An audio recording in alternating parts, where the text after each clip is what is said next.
wild, vast reaches of space, missions of daring in the name of interplanetary justice.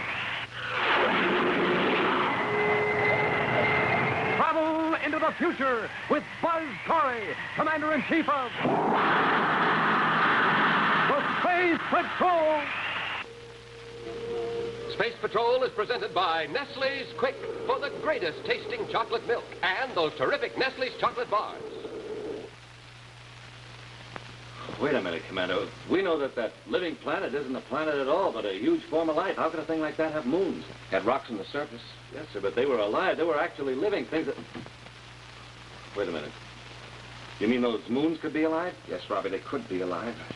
And they are. Stand by for exciting action on Lost in Galactic Space in just 1 moment.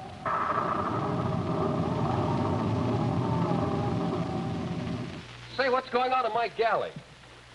Genius at work, huh? We'll soon see. Oh, so you're the genius, Hap. Mind telling me what you're up to? Oh, hi, George. Oh, no, not at all. I come in here for a little peace and quiet. I can think better in here, you understand? Oh, sure, I understand. It wouldn't have anything to do with the fact that we always have a big supply of Nestle's Quick in the galley, too, would it now? Well, now that you mention it, I guess that is part of it. You know, Quick helps a man to think. It's sort of a pick-me-up. Or better yet, a quick-me-up. Yeah, you get it? I get it. And Space Patrollers everywhere get the richest, most delicious, most chock-full of chocolatey milk in the whole universe. Nestle's Quick. Make you another one, Hap? Gee, I wish I had time, George, but I gotta get going. Save some of it for me, though. I can always use a quick-me-up. Well, how about it, fellas and girls? How would you like a quick-me-up with delicious Nestle's Quick? It's so easy, it really makes itself. Look, first, pour yourself a big glass of cold milk. Then, drop in 2 spoonfuls of Nestle's Quick, like this. Stir it a little, and it's completely mixed, ready for you to drink and enjoy. So, get the big brown and yellow can that says Nestle's Quick. That's Q-U-I-K, Nestle's Quick. Oh, and say, be sure you have pencil and paper ready for a very important announcement about the cosmic rocket launcher later in the show. Well, here's to you.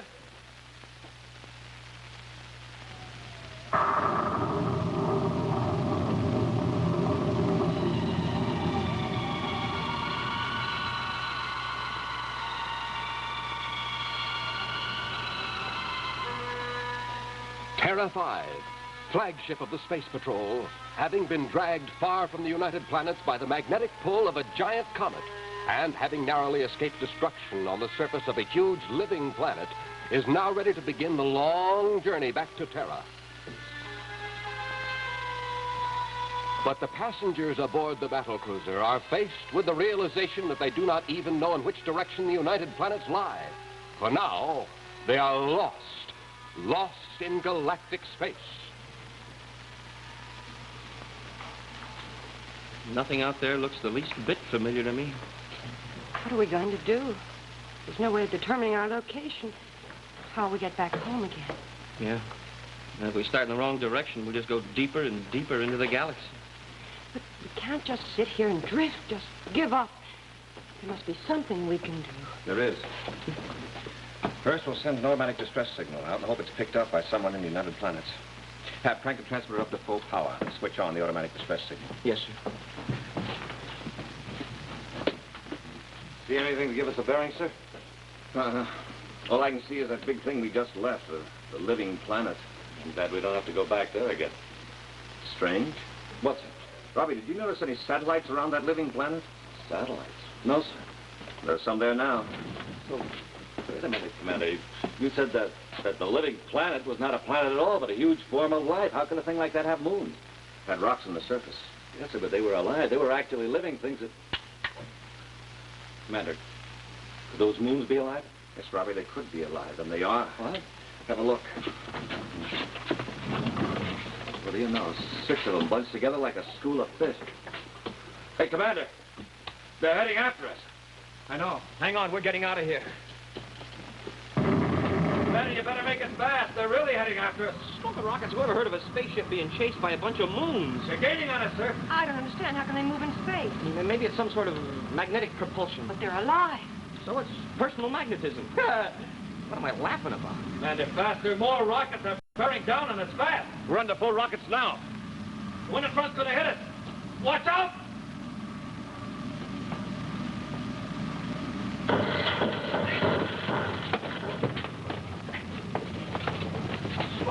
thing really hit us. It's trying to break us in two. Many jolts like that will. Here comes another one. Maybe we can outmaneuver them.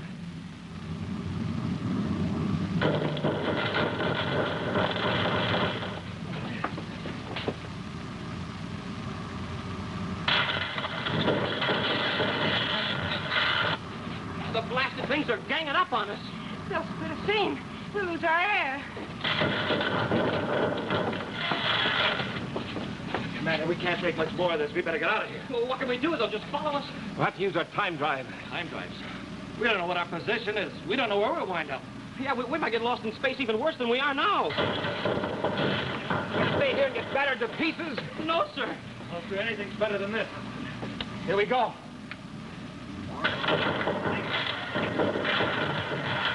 Hey, don't tell me those things can outrun the time drive. Wait till we pick up speed.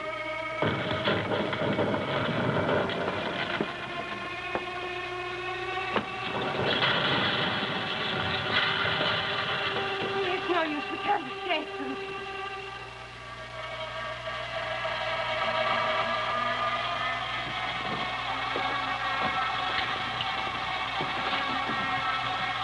Can you see them, Commander? Yes. But we're leaving them behind.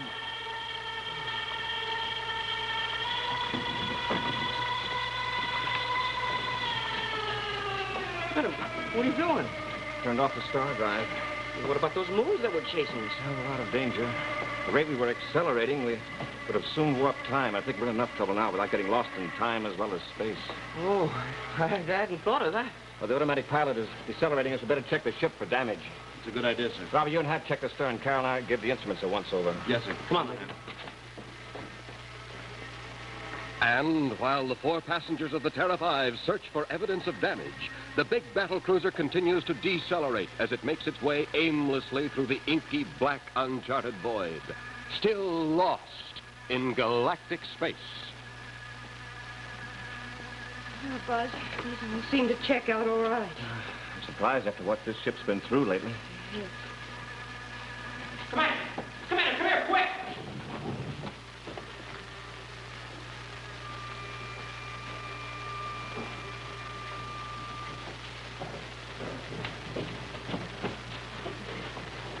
What's the matter, Hap? Over here, Commander. I heard your call, Hap. What's up? The air purifier. It's not working. As a matter of fact, it hasn't been working for quite some time.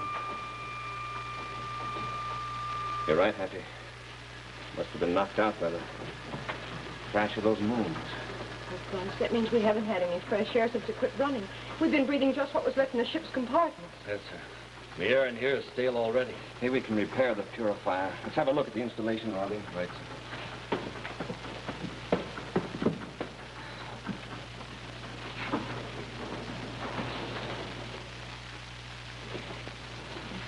Happy, what's going to become of us? Wish I knew, Carol. I'll admit it doesn't look too good for us.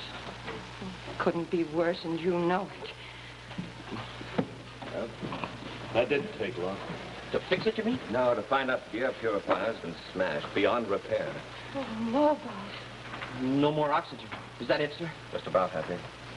Commander, what about the oxygen in the spacesuits? That'll help a little.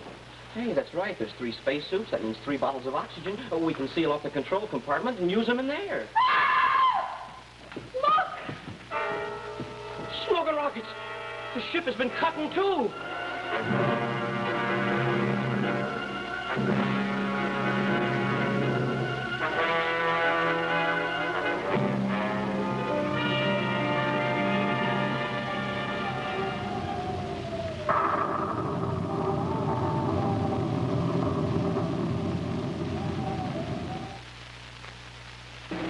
Today is the last day.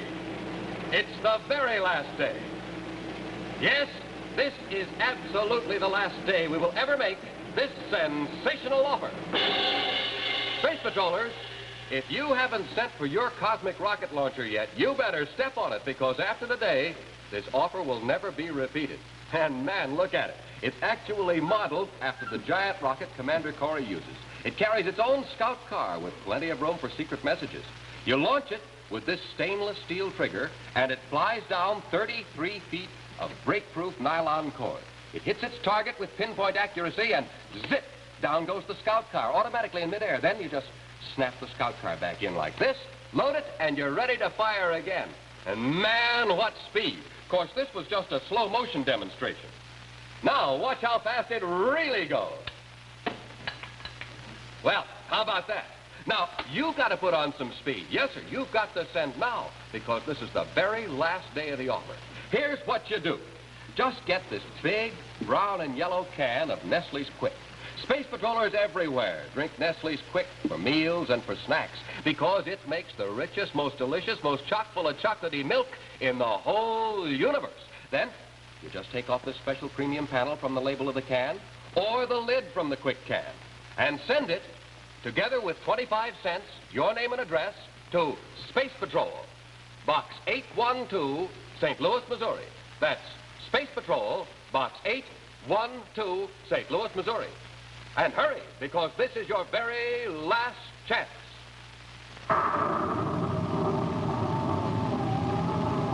Now, back to Space Patrol.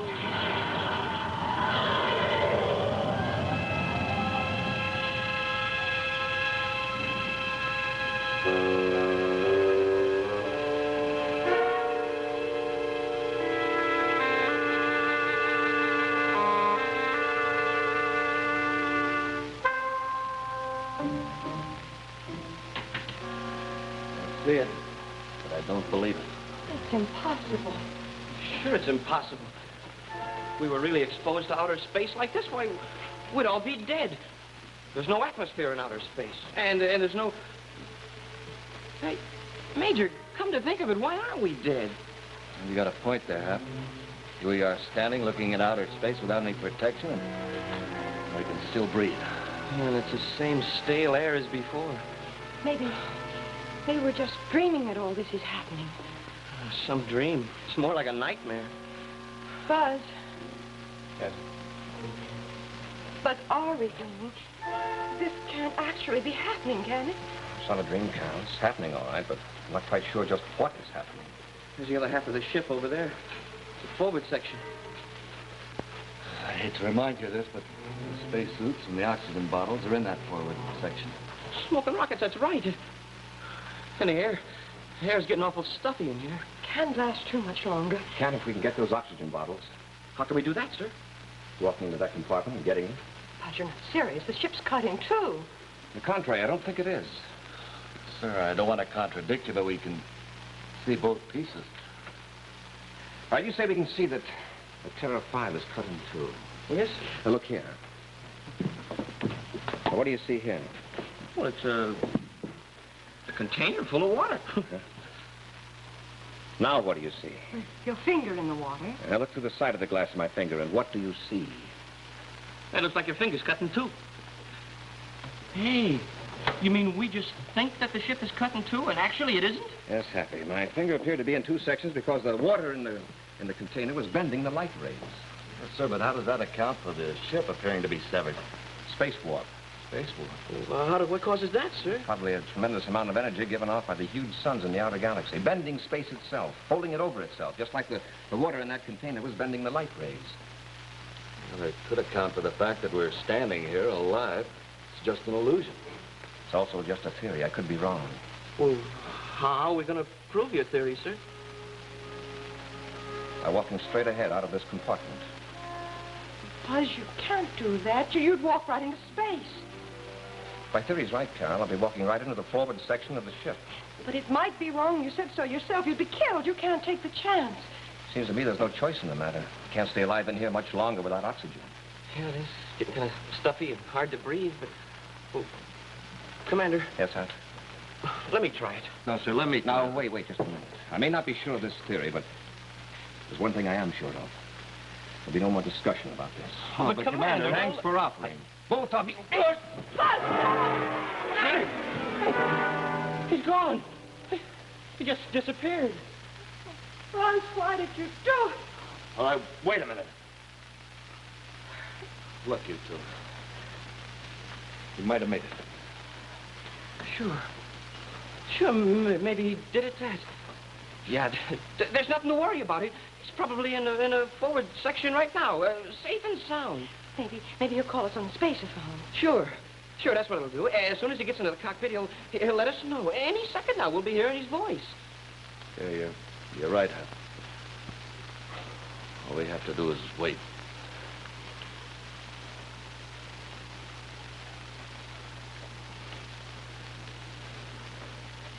He probably stopped to check the oxygen bottles.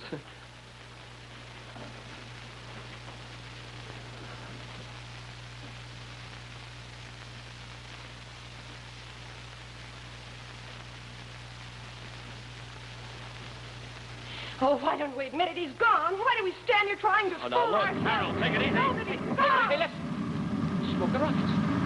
Rockets, that's right, Hap. Those are the rockets of our ship. Oh, look.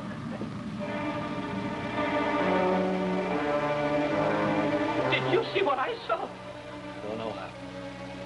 I sure hope I do.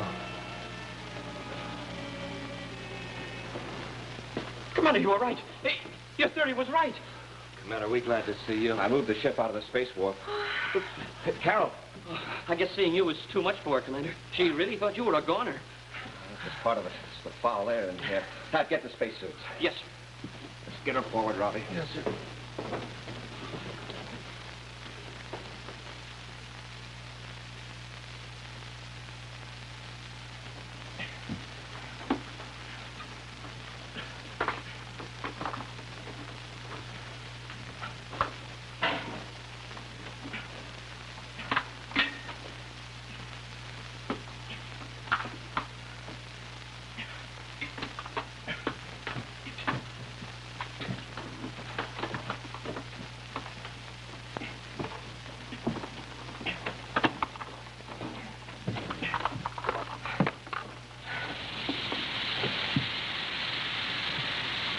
Bring her around. While we're waiting, we better get into our spacesuits. Into the spacesuits? Commander, I thought we were just going to use the oxygen out of them. In case you've forgotten, we're still lost in space. Yeah, that's right. And that reminds me, our distress signal's been transmitting all this time. Yeah, we haven't got any answer. That's why we got to do something about it. Now, here's my idea. The planets of our solar system have their own compounds, which are not quite the same as the other systems of the galaxy. Now, this ship and everything in it belongs to our own solar system, so there's an affinity. Hey, I get it, sure. There's a relationship between the basic elements of the spaceship and the basic elements of the solar system. And this solar system, our solar system, has a gravity-magnetic field that extends to the limits of the universe. Well, we aren't too far away from that magnetic field to have an effect on the ship. We'll get all the spare cable aboard, take it on the outer hull, wrap it around and around the ship. Then we'll send a charge of electricity through that coiled cable, making a huge electromagnet out of the ship itself. If we're lucky, the ship will turn in space, following the directional flow of the gravity-magnetic field. Sure, it will be just like the needle on a compass, and it'll be pointing right straight for the United Planets. Hey, Carol's coming, too. Empty half the oxygen out of your mask. Nothing. Okay, Randy.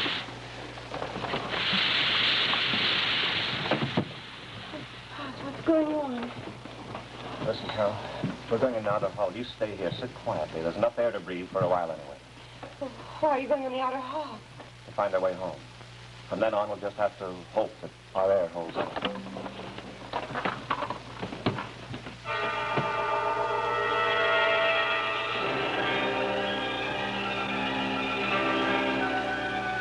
Feverishly, the three space patrolmen set to work, racing against time and their dwindling supply of oxygen. For this is their last chance. If they should fail to locate the solar system this time, there will be no second chance. They will be doomed to wander aimlessly in galactic space, lost, and waiting only for their air to run out. Moving as quickly as they can in cumbersome spacesuits, they gather every foot of spare cable they can find.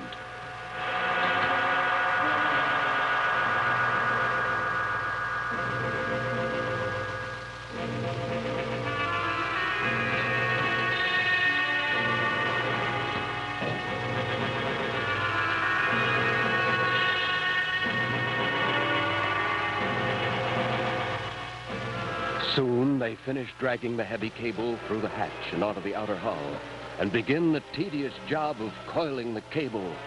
round and round the hull of the big battle cruiser.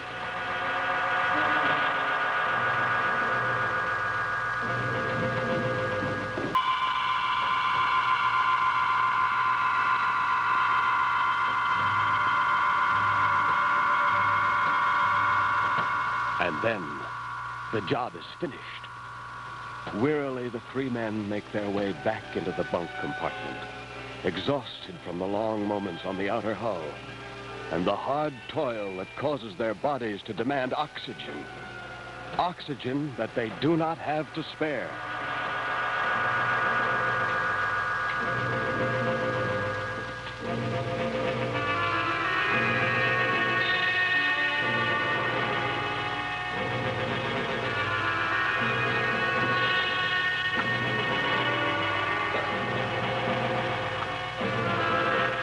Their work finished, they re-enter and seal off the bunk compartment, grateful for the opportunity to rest and conserve their energy, and most of all, to save their precious oxygen.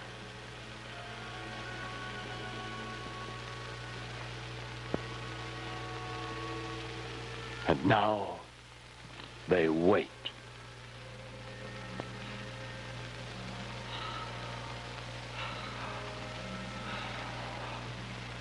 Buzz,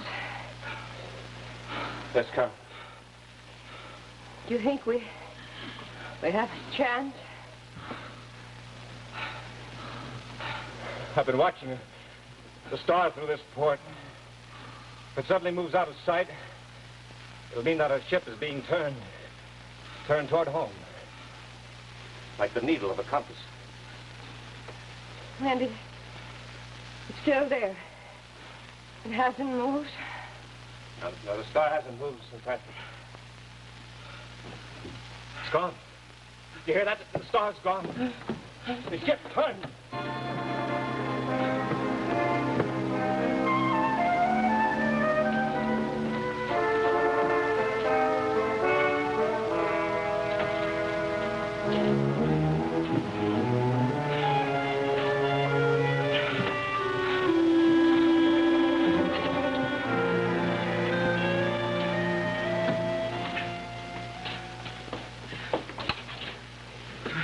Commander, do you think we can make it without any air?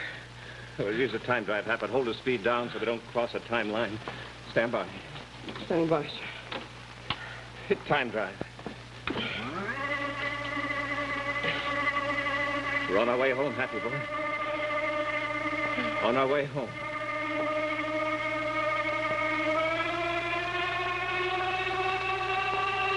Like a faithful servant, the battered and worn Terra 5 swiftly knifes through the void, gathering speed rapidly as it carries its weary passengers back to the United Planets.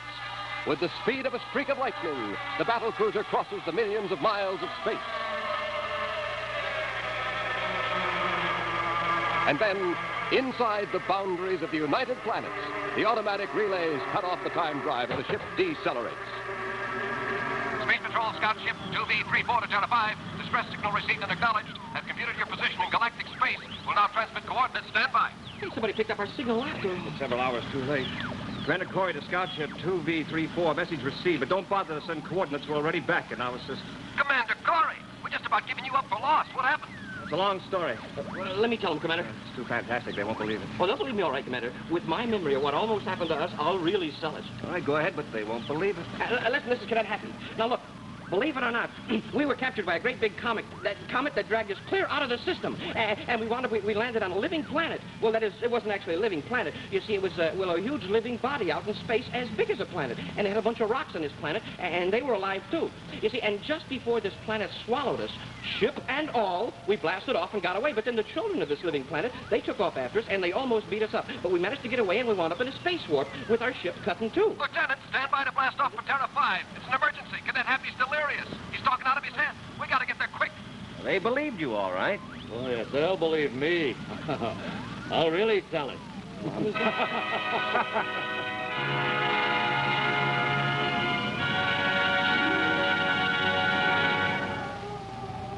In just a moment, a preview of next week's exciting Space Patrol adventure, which will be brought to you by Rice Chex and Wheat Chex, the bite-sized breakfast cereals in the red and white checkerboard packages.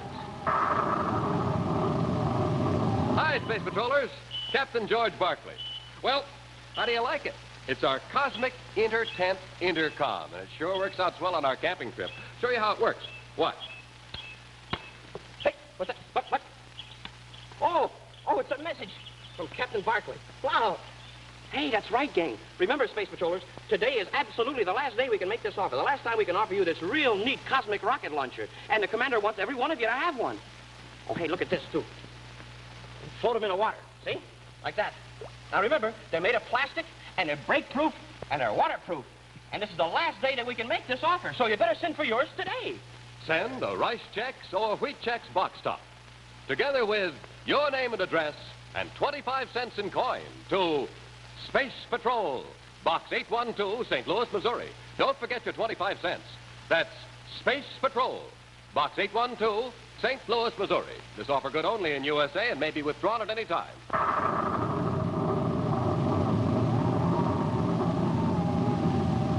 And now, a scene from next week's exciting adventure, The Hidden Treasure of Mars. I told you before, Happy. The ancient race of Parnicas disappeared 1,000 years ago. Well, yes, sir, I know. That was from the other cities that were found. But what about this one? Smoking rockets, imagine finding people that were living underground on Mars. People that are 1,000 years old. Be sure to see what happens when Buzz and Happy enter an ancient underground city on Mars and find themselves forced to search for the hidden treasure of Mars. Next week on Space Patrol.